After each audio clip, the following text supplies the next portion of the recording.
Blood ভিলেজের story in Minecraft. আজকের এই ভিডিওতে আমি মূলত আলোচনা করব ব্লাড ভিলেজের সম্পর্কে। আসসালামু আলাইকুম বন্ধুরা, আশা করি আপনারা সকলে আল্লাহর রহমতে ভালো আছেন। আপনাদের অনেকের রিকোয়েস্ট ছিল এই ব্লাড ভিলেজের সম্পর্কে একটা ভিডিও বানানোর জন্য। আপনাদের ডিমান্ডের উপর ভিত্তি করে আমি মূলত এই ভিডিওটা নিয়ে আসলাম। আপনারা আমাকে এইভাবে টপিকগুলো সাজেস্ট করতে থাকুন যাতে আমি আপনাদের পছন্দের টপিকের উপর ভিডিও বানাতে পারি।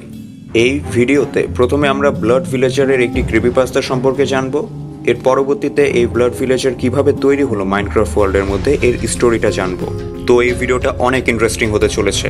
ভিডিও শুরু করার আগে আপনারা একটা কাজ করুন, এই ভিডিওতে একটা লাইক করে দিন, কারণ আপনার একটা লাইক আমাকে নতুন ভিডিও বানানোর জন্য ইন্সপায়ার করে। আর কমেন্ট করে বলে ফেলুন যে নেক্সট ভিডিও আপনারা কিসের উপর চান। এখন বেশি কথা না বলে এই ভিডিওটা শুরু করা যাক। ভিডিও শুরুতে আমরা ব্লাড ভিলেজারের ক্রিপিপাস্তা নিয়ে আলোচনা করব। তো কাহিনীটা কিছুটা এভাবে শুরু হয়।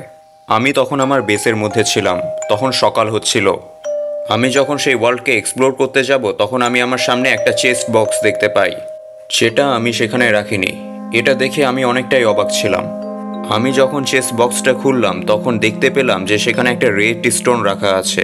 তবে আমি যখন সেটাকে ক্লিক করলাম তখন সেখানে রিনেম হয়ে ব্লাড লেখা চলে আসছিল। এটা দেখে আমি অনেক ভয় পেয়ে যাই আর আমার বেসের ভিতরে চলে আসি। আস্তে আস্তে আমার চিন্তা হতে শুরু করলো।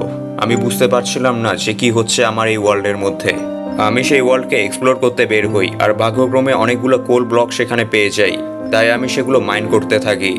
এরপর আমার কেন জানি মনে হচ্ছিল যে আমার আশেপাশে কিছু একটা গড়বড় আছে। আমি কিছুটা বিপদের আভাস করতে পারছিলাম, মনে হচ্ছিল কেউ হয়তো আমার দিকে নজর দিচ্ছে।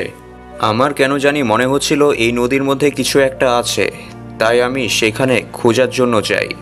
অনেক খোঁজাখুঁজির পরেও আমি জানতে পারি যে এখানে কিছুই নেই, তাই আমি আবারও উপরে চলে আসি। তারপরও আমার মনটা কিছুতেই শান্ত হচ্ছিল না। আমার কেন জানি মনে হচ্ছিল কিছু একটা জিনিস আমার দিকে চেয়ে আছে, তাই আমি এদিক সেদিক ভালো মতো খুঁজছিলাম।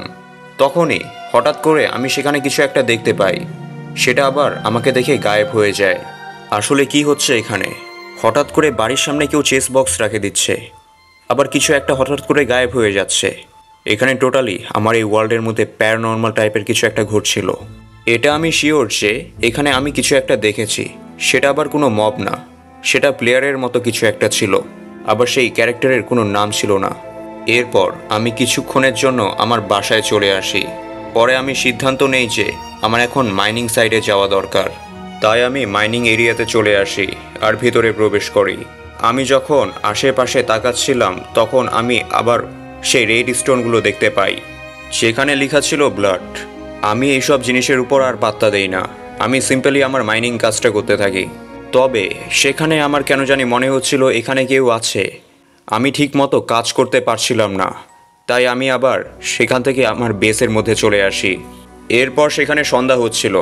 আমি যখন আশেপাশে ঘুরছিলাম তখন আমি সেখানে একটা খনি দেখতে পাই, সেটা ব্লাড ব্লক দিয়ে সাজানো ছিল। আমার মাথা কাজ করছিল না সেই সময়, আমি বুঝতে পারতেছিলাম না কি হচ্ছে এখানে। তখনই আমি সেখানে আবারও সেই জিনিসটা দেখতে পাই, যেটা আমাকে দেখে আবারও গায়েব হয়ে যায়। আমি যখন আমার বেস থেকে বের হই তখন সম্পূর্ণ রাত হয়ে গিয়েছিল। আমি বাসার বাইরে একটা সাইনবোর্ড দেখতে পাই, যেখানে লেখা ছিল ব্লাড ভিলেজ।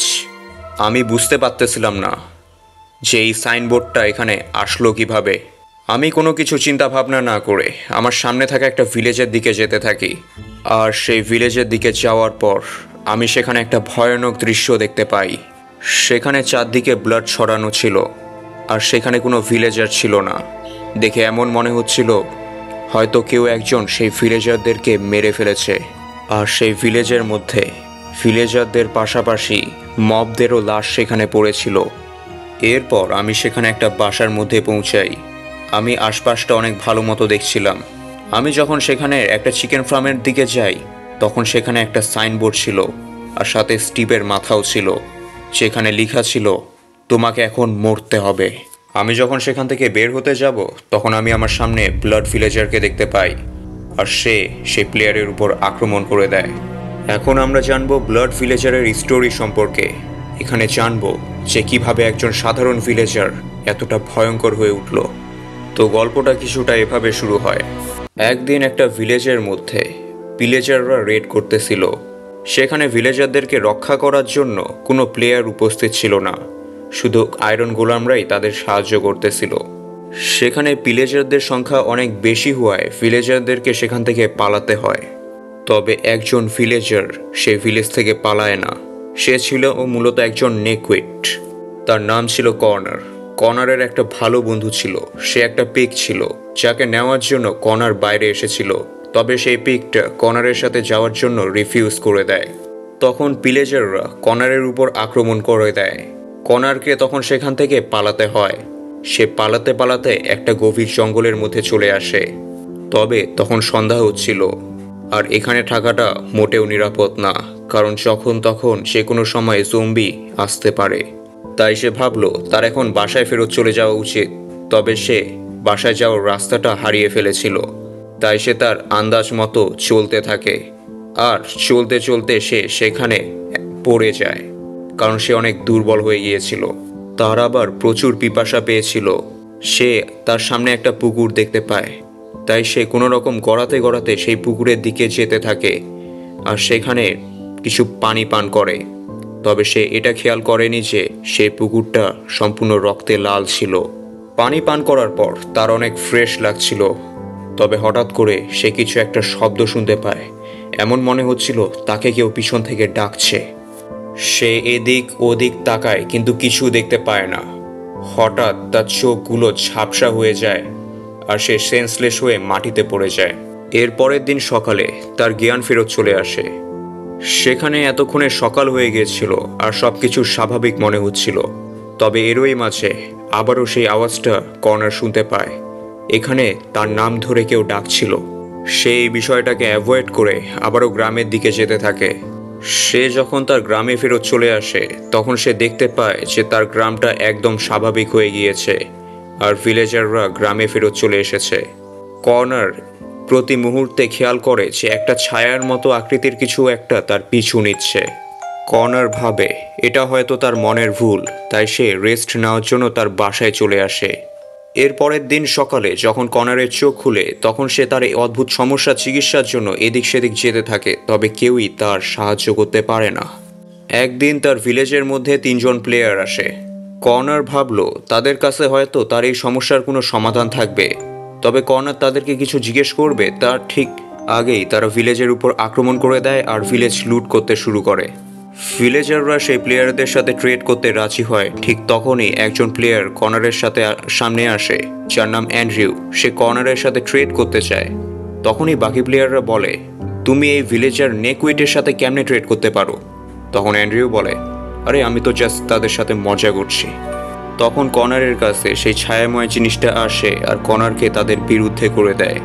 তখন কর্নার তার গুটিয়ে থাকা হাতগুলো খুলে ফেলে আর অ্যান্ড্রিউকে আক্রমণ করে দেয়। অ্যান্ড্রিউ আবার রেগে যায় আর কর্নারের উপর আক্রমণ করে দেয় সোয়ার্ড দিয়ে। কর্নারের কাছে কোনো আর্মার না থাকার কারণে সে অনেক খারাপভাবে ড্যামেজ হয়। তখন সেখানে একটা আয়রন গোলাম চলে এসেছিল কর্নারকে রক্ষা করার জন্য। তাই বাধ্য হয়ে বাকি প্লেয়াররা সেখান থেকে চলে যায়। কর্নার ভাবলো সেই ভিলেজাররা হয়তো খুশি হবে। তবে সেই ভিলেজাররা তো সেই প্লেয়ারদের সাথে ট্রেড করতে চাইতো। তাই সেই ভিলেজাররা কর্নারকে সেই ভিলেজ থেকেই বের করে দেয়। কর্নার যখন সেই ভিলেজ থেকে বের হয়, তখন সে শুধু নিজের ছায়া ছাড়া আর কিছুই দেখতে পায় না।